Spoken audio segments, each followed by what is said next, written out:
ഉല്ലാസ് ബാബു, ഇതിലൊരു പ്രധാനപ്പെട്ട കാര്യം ഇപ്പോൾ അദ്ദേഹം പറഞ്ഞു നിർത്തിയപ്പോൾ അദ്ദേഹം പറഞ്ഞൊരു കാര്യമുണ്ട്. രാജ്യത്തിപ്പോൾ 70% മണ്ഡലങ്ങളിൽ ലോക്സഭാ തെരഞ്ഞെടുപ്പ് നടന്നു കഴിഞ്ഞിരിക്കുന്നു.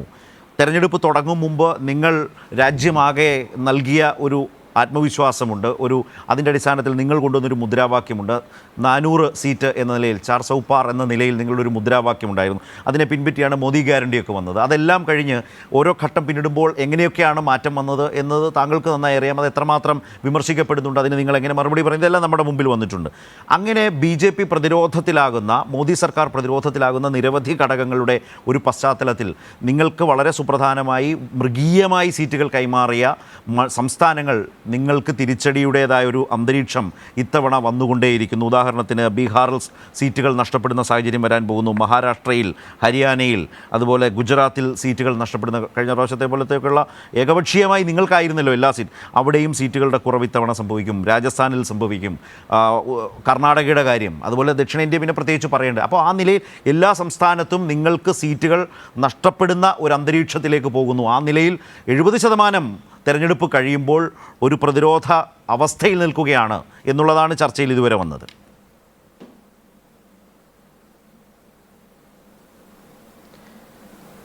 ചർച്ചയിൽ അങ്ങനെ വന്നു എന്നുള്ളത് VPP മുസ്തഫ, ബഹുമാനായിട്ടുള്ള ഇടതുപക്ഷത്തിൻ്റെ പ്രതിനിധിയായിട്ടുള്ള ശ്രീ VPP മുസ്തഫ പറഞ്ഞു. അദ്ദേഹത്തിന് അങ്ങനെ പറയാൻ സാധിക്കുള്ളൂ ശരത്ജി. കാരണം എന്താ വെച്ചാൽ അദ്ദേഹം പ്രതിനിധാനം ചെയ്യുന്ന രാഷ്ട്രീയ സംവിധാനവും മുന്നണിയും അത് BJPക്ക് എതിരാണ്. BJP പരാജയപ്പെടണമെന്ന് കാലത്ത് മുതൽ വൈകുന്നേരം ഉറങ്ങുന്നത് വരെയും ഉറങ്ങുന്ന സമയത്ത് സ്വപ്നത്തിനും കാണുന്ന ഒരു വിഭാഗത്തിൻ്റെ പ്രതിനിധിയാണ് അദ്ദേഹം. അദ്ദേഹത്തിന് അതിനുള്ള അധികാരവുമുണ്ട്, അതിനുള്ള അവകാശവുമുണ്ട്. സ്വാഭാവികമായിട്ട് അദ്ദേഹം അത് നടപ്പിലാക്കിക്കോട്ടെ.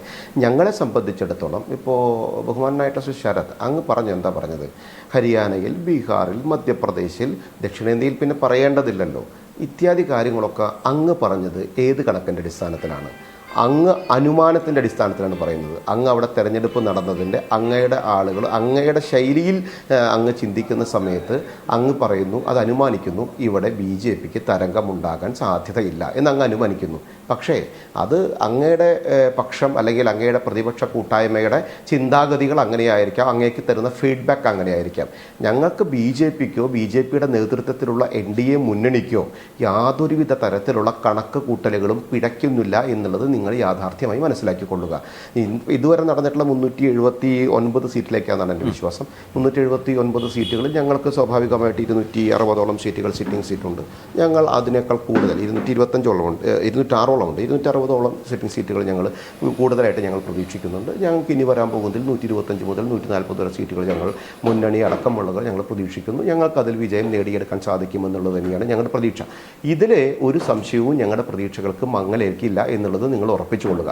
ദക്ഷിണേന്ത്യയിൽ പിന്നെ പറയേണ്ടതില്ലല്ലോ എന്ന അങ്ങയുടെ വാക്ക് അടിവരയിട്ട് ജൂലൈ 4-ാം തീയതി മറുപടിയായി പറയുന്ന BJP പ്രതിനിധികൾ അങ്ങേക്ക് പറഞ്ഞു തരും.